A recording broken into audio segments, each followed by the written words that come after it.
It celebrates the victory of the Tsar's army over Napoleonic forces that unwisely invaded at an inclement time of year in Russia and got themselves whipped. I should say that this 1812 has nothing to do with the most unfortunate War of 1812 between Great Britain and the United States, for which I apologize profusely. I always feel bad about that, you know. I mean, the Brits invaded Louisiana.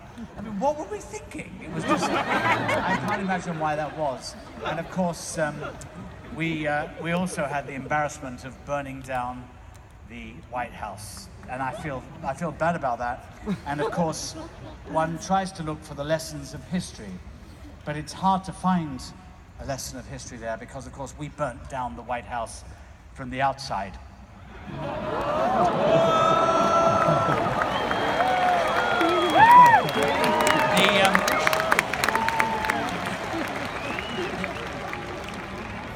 Anyway, moving on. This magnificent opus from Tchaikovsky's pen opens with a most lamentable sound in the violas. I mean, it's intentionally it's a lament, and it's the great Russian hymn, the hymn to the Tsar, and of course the Russians are terrified that the Napoleonic forces are going to beat them, and they are praying to God to deliver the Tsar and to deliver Russia from the demonic Napoleonic forces. And in fact, God is beseeched. There's that word again, B-E. Although I don't think you can beseech, but you can be beseeched. And I wonder. I'll look that up later. Is being beseeched by the sound of the violas to deliver the Russian people from this terrible fate of not of the violas, but the terrible fate of the invading forces. And this chorale increases in intensity, and then suddenly there is a call to arms in the timpani.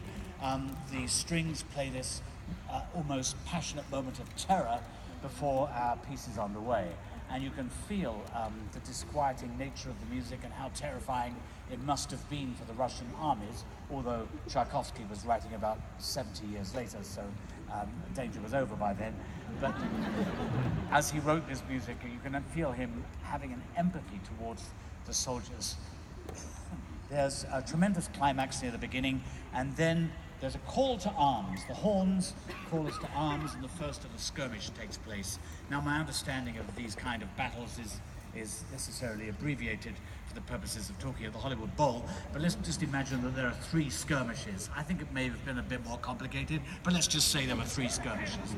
And at the first skirmish, it's clear that there's no decisive winner. We do hear the Marseillaise played by the trumpets, and there is a similar call to arms across the orchestra, but you can feel the armies clashing, but nothing really happens. And so what happens is that the poor men in the trenches are left to hold the line while the officers retreat to spend an evening with their wives and loved ones back in Moscow. And there's a most gorgeous romantic melody, and you could just imagine the officers retreating to be with their families. And then there's a second skirmish, call to arms. Same thing happens, nothing really resolved, and once again the officers just go and spend the night back in Moscow to make sure that they're fresh for the following morning. Finally, a third skirmish occurs, and this time things get very exciting. It builds and builds. You can feel the clash of the warring armies. You hear the sound of the Marseillaise crashing across the scene. You can feel in the cymbals the clash of swords as the two sides fight it out in a skirmish which is turning bloodier by the minute. And then all of a sudden, as we seem to reach the climax, the Trojans are slipped on.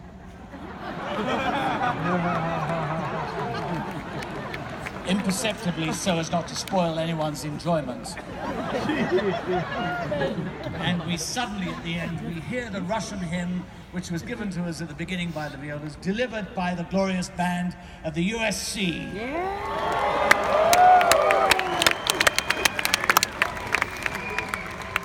And so we reach a climax. I should tell you that there are 16...